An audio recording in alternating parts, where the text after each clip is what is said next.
হরে কৃষ্ণ বন্ধুরা, আপনি যদি কখনো কোনো কুকুরকে খাবার খাইয়ে থাকেন বা খাবার দিয়ে থাকেন, তাহলে এই ভিডিওটি সম্পূর্ণরূপে শেষ পর্যন্ত দেখুন। আর সমস্ত ধর্মে, সমস্ত শাস্ত্রে কুকুরকে খাবার দেওয়ার কথা বলা হয়। বিশেষ করে এই বিষয়টি হয়তো অনেকবারই শুনেছেন যে শনিবার, অমাবস্যা এবং বিশেষ বিশেষ দিনে কুকুরকে খাবার খাওয়ানোর কথা বলা হয়। আর কেন জানেন এর পিছনে কোন রহস্য লুকিয়ে রয়েছে, আর কুকুরকে খাবার খাওয়ালে আসলে কি হয়? আর এই সমস্ত প্রশ্নের উত্তর আজ এই ভিডিওর মাধ্যমে আপনাদের সাথে ব্যাখ্যা করব। স্বয়ং ভগবান শ্রীকৃষ্ণ বলছেন, দ্রৌপদীকে এই বিষয় সম্পর্কে বিস্তারিত বলেছেন। বন্ধুরা, আশা করছি এই ভিডিও থেকে আপনি নতুন কিছু জানতে পারবেন। তাই ভিডিওটি সম্পূর্ণ মনোযোগ সহকারে দেখুন। দেখার পর যদি ভালো লাগে তাহলে ভিডিওতে একটি লাইক করে কমেন্টে জয় শ্রীকৃষ্ণ জয় লিখে কমেন্ট অবশ্যই করবেন। এতে শ্রীকৃষ্ণের আশীর্বাদ সদা সর্বদাই আপনার উপরে থাকবে। চলুন বন্ধুরা, ভিডিওটি শুরু করা যাক। বন্ধুরা, একবার ভগবান শ্রীকৃষ্ণ সোনার সিংহাসনে বসে বিশ্রাম করছিলেন। ঠিক তখন সেই মুহূর্তে দ্রৌপদী তার বিশ্রাম কক্ষে এসে বললেন, হে প্রভু, আপনি পৃথিবীর সমস্ত কিছুই জানেন, আর আপনি মানুষের দুঃখ দূরকারী এবং জগতের কল্যাণকারী। প্রভু, আমি আপনাকে একটি প্রশ্ন জিজ্ঞাসা করতে চাই। আর তখন ভগবান শ্রীকৃষ্ণ বললেন, হে দেবী দ্রৌপদী, আপনার মনে যেই প্রশ্ন থাকুক না কেন, বিনা দ্বিধায় জিজ্ঞাসা করতে পারেন। আমি অবশ্যই আপনার প্রশ্নের উত্তর দেব। আর তখন দ্রৌপদী বললেন, হে ভগবান, আমি জানতে চাই কুকুরকে খাওয়ালে মানুষের আসলে কি হয়? কুকুরকে খাওয়ালে কি কোনো উপকার পাওয়া যায়? আর তখন ভগবান শ্রীকৃষ্ণ বললেন, হে দেবী দ্রৌপদী, আপনি তো কুকুরের সম্পর্কে ভালো করেই জানেন, কারণ আপনিই তো কুকুরকে অভিশাপ দিয়েছিলেন। আর দ্রৌপদী তখন বললেন, হ্যাঁ প্রভু, আমি কুকুরকে অভিশাপ দিয়েছিলাম, কিন্তু দয়া করে আমাকে বলুন যে কুকুরকে খাওয়ালে আসলে কি হয়? মানুষের কি কোনো উপকার হয়? আর তখন ভগবান শ্রীকৃষ্ণ বললেন, দেবী দ্রৌপদী, আর কুকুরকে যদি এক টুকরো রুটি অন্য যে কোনো প্রকার খাবার খাওয়ালে আর একজন ব্যক্তির 8টি উপকার হয়। আর যে ব্যক্তি এইসব উপকারের কথা জানেন তার জীবন ধন্য হয়ে যায়। তার জীবনে দুঃখ কষ্ট কখনোই আসে না। আর যে ব্যক্তি প্রতিদিন কুকুরকে এক টুকরো খাবার খাওয়ায় সে অবশ্যই এই 8টি সুবিধা পায় এবং সে সারা জীবন সুখী থাকে। এছাড়াও মৃত্যুর পরেও সে মোক্ষ লাভ করে। আর ভগবান শ্রীকৃষ্ণ তখন একটি গল্প বললেন দ্রৌপদীকে। বললেন, এক সময় একটি গ্রামে খুবই অসহায় ক্ষুধার্ত একটি কালো কুকুর ছিল। একদিন সে গ্রামের প্রতিটি বাড়িতে গেল, কিন্তু কেউ তাকে এক টুকরো রুটিও দিল না। আর খিদের জ্বালায় সে এদিকে ওদিকে ঘুরে বেড়াতে লাগলো। আর এই রূপ ঘোরাঘুরি করতে করতে সে নদীর তীরে এক ব্রাহ্মণের আশ্রয়ে পৌঁছালো। আর ব্রাহ্মণকে দেখে কুকুরটি প্রার্থনা করলো, হে ব্রাহ্মণ, আমি মনে করি আপনি মহাজ্ঞানী এবং ধার্মিক। আমি ক্ষুধা এবং তৃষ্ণায় খুবই কষ্ট পাচ্ছি। দয়া করে আমাকে এক টুকরো রুটি দিন, যাতে আমি আমার ক্ষুধা নিবারণ করতে পারি। আর তখন ব্রাহ্মণ বললেন, গ্রামের কেউ কি তোমাকে এক টুকরো রুটি দেয়নি, যা খেয়ে তুমি তোমার ক্ষুধা মেটাবে? আর তখন কুকুরটি বলল, হে ব্রাহ্মণ, আপনাকে কি বলবো, আপনি আমার কথা বিশ্বাস করবেন না। আর তখন ব্রাহ্মণ বললেন, বৎস, দয়া করে আমাকে তোমার মতামত বিনা দ্বিধায় বলো। তুমি যা বলবে আমি অবশ্যই বিশ্বাস করব। আর তোমাকে খুব অসহায় দেখাচ্ছে। আর তখন কুকুরটি ব্রাহ্মণকে বলল, হে বিশ্ববাসী, আমাদের প্রতি দয়া করুন। আমাদের ঘর নেই, আমরা রোজগার করে খেতে জানি না, জামা কাপড় পরতে জানি না, তাই শীত গ্রীষ্ম বৃষ্টিতে আমরা এইভাবেই ঘুরে বেড়াই। আমরা পড়তে লিখতে জানি না, আর এটা আমাদের দুর্ভাগ্য যে আমরা আপনাদের মতো কথাও বলতে পারি না। কিন্তু আপনাদের মতো আমরাও ক্ষুধার্ত বোধ করি এবং আঘাত পেলে আমরাও আপনাদের মতো কাঁদতে জানি। এই 3 বিষয়ে আমরা আপনাদের সমান। তাই আমাদের প্রতি দয়া করুন এবং আমাদের কোনো কষ্ট দেবেন না। ঈশ্বর আমাদের কষ্ট দিয়েই পাঠিয়েছে, তার উপর আপনারাও আমাদের কষ্ট দেন। আমরা জন্মের পর চোখ খুলে দেখি আমার মা তার সন্তানকে বুকে জড়িয়ে ধরে ছায়ের মাঝে শুয়েছিল। আর আমরা 4 ভাই ছিলাম, বাকি 3 ভাই ছিল সাদা, তাই আমি একমাত্র কালো রঙের ছিলাম। আর সবচেয়ে ছোট হওয়ায় আমি খুব দুর্বল ছিলাম।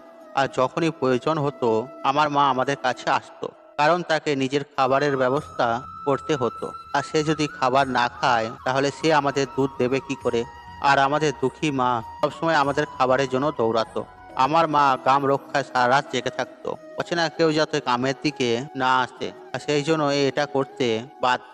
আর আমাদের মায়ের ভয়ে অন্য গ্রামের কুকুরও গ্রামে আসতো না। আর কৃষকদের ক্ষেতে ঘোড়া পর্যন্ত ফসল খেতে এলে আমার মা তাকেও তাড়াতো। আর গ্রামবাসীর জন্য এত কিছু করার পরেও কোনো মানুষ আমাদের মাকে খাবার দিত না, তাই বাধ্য হয়েই খাবার ছিনিয়ে নিত আমার মা। আর একদিন আমার মা খুবই ক্ষুধার্ত ছিল, ক্ষুধায় তার পেটে আগুন জ্বলছিল। আর সেদিন গ্রামে এক সেটের বাড়িতে ভোজ চলছিল এবং লুচি তৈরি হচ্ছিল। আর সেটের বাড়িতে অনেক অতিথি এসেছিল। আমার মা খাবারের সন্ধানে সেখানে যায় এবং তাকে দূর দূর করে তাড়িয়ে দেয়। কেউ তার প্রতি এতটা দয়াও অনুভব করেনি যে এই অসহায় কুকুরটিকে এক টুকরো খাবার খেতে দিই। আমার মা শুধু দাঁড়িয়ে দাঁড়িয়ে লোকেদের খাওয়া দেখছিল। এমন সময় পরিবেশনকারী লোকটি কিছু কাজে ভিতরে গেলেন, আর আমার মা চুপি চুপি একটি লুচি নিয়ে সেখান থেকে পালিয়ে যাওয়ার চেষ্টা করে। তখন একজন চিৎকার করে কুকুরটিকে মারে। সেখানকার লোকজন লাঠি নিয়ে মাকে ঘিরে ফেলে। আর মা ভয় পেয়ে যায়, কারণ সবাই লাঠি হাতে নিয়ে দাঁড়িয়ে আছে। আর মা সেখান থেকে বের হওয়ার চেষ্টা করছিল, কিন্তু তার আগেই লোকজন লাঠি সোঁটা নিয়ে তাকে মারতে শুরু করে। আমার মা কোনো মতেই সেখান থেকে পালিয়ে যেতে সক্ষম হয়। আর আমার মা চলে আসার পর আর যারা সেখানে ভোজন করছিল তারা সবাই খাবার ছেড়ে দিয়ে বলল, কুকুরের স্পর্শের কারণে খাবার নষ্ট হয়ে গেছে, আমরা এই খাবার খাবো না। আর সেটের বাড়ির সবাই একে অপরের সাথে আলোচনা করলো, খাবার নষ্ট হয়ে গেছে, এখন কি করা যায়। বেচারা সেট ফুপিয়ে ফুপিয়ে কাঁদতে লাগলো। আর কেউ কেউ বলতে লাগলো, ভাই, সব খাবার কিভাবে নষ্ট হয়ে গেল? কুকুর তো খালি একটি পাত্রে মুখ দিয়েছিল। আর শহরের মানুষ ঘরে কুকুর পালন করে, তাদের ঘরে ঘুমায় এবং খাওয়ায়, এতে খারাপ কিছু নেই। কিন্তু তাদের মধ্যে কেউ কেউ বড় বাড়ির লোক ছিল, আর তারা একজনকেও খেতে দেয়নি। আর এই বলে যে খাবার নষ্ট হয়ে গেছে আমাদের খাওয়ার উপযোগী নয়। আর শেষ পর্যন্ত তাদের মতামত শোনা হয় এবং সেই খাবার দরিদ্রদের মধ্যে বিতরণ করে দেওয়া হয়। আর সেদিন আমার মা খুশিতে পেট ভরে খাবার পেয়েছিল, কিন্তু সে অনুভব করেনি এই সুখ তার জন্য বড় কষ্ট হয়ে দাঁড়াবে।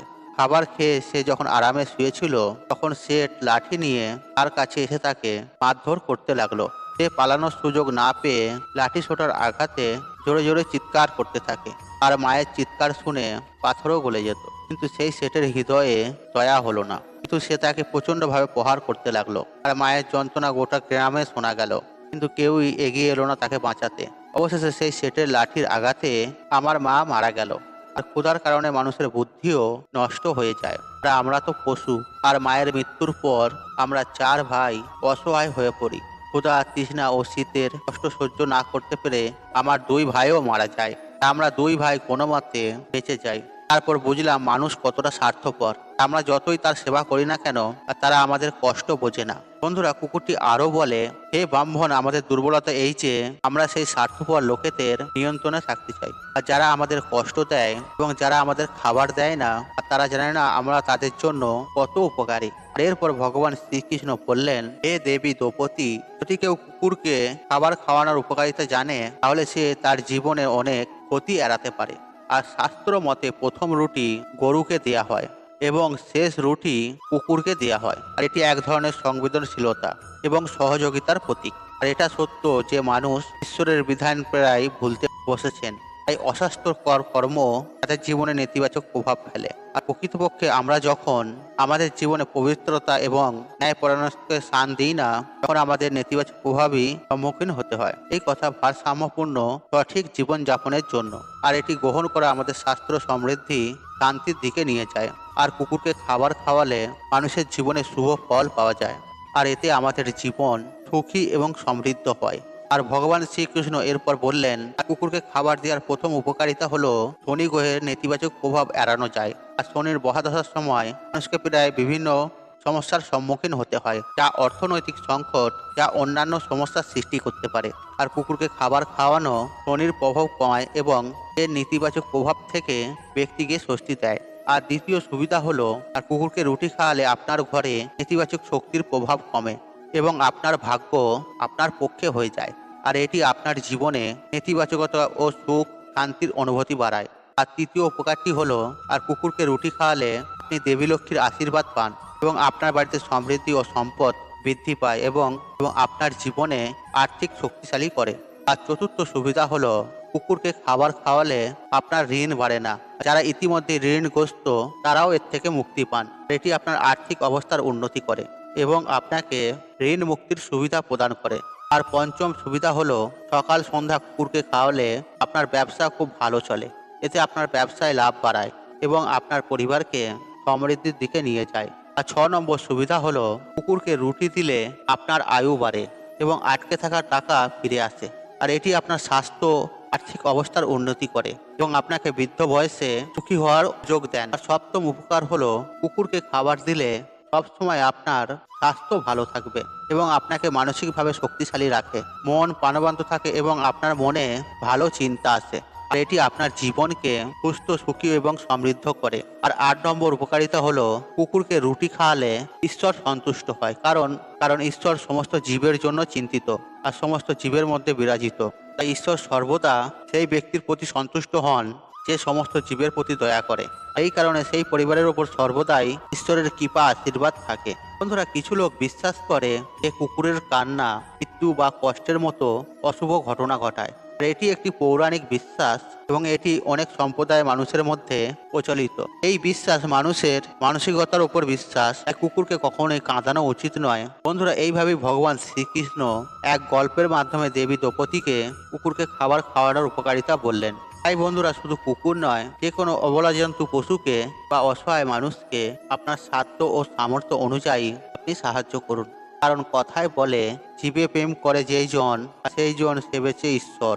বন্ধুরা, আশা করছি এই ভিডিওটি আপনাদের ভালো লেগেছে। তাহলে ভিডিওতে একটি লাইক করুন, একটু কমেন্ট করুন, শেয়ার করুন এবং বন্ধু বান্ধব আত্মীয় জনদের সাথে শেয়ার অবশ্যই করুন। মনে রাখবেন, আপনার একটি শেয়ার অনেক মানুষকে উপকৃত করে তুলতে পারে। আপনি যদি আমার চ্যানেলে নতুন হয়ে থাকেন তাহলে চ্যানেলটি অবশ্যই সাবস্ক্রাইব করুন, পাশে থাকুন অন রাখুন, কারণ নিত্য নতুন ভিডিও সবার আগে দেখার জন্য। ঈশ্বর আপনার মঙ্গল করুক, আপনি সুস্থ থাকুন, নিরোগ থাকুন, আপনার দিন মঙ্গলময় হোক। হরে কৃষ্ণ কৃষ্ণ কৃষ্ণ হরে হরে।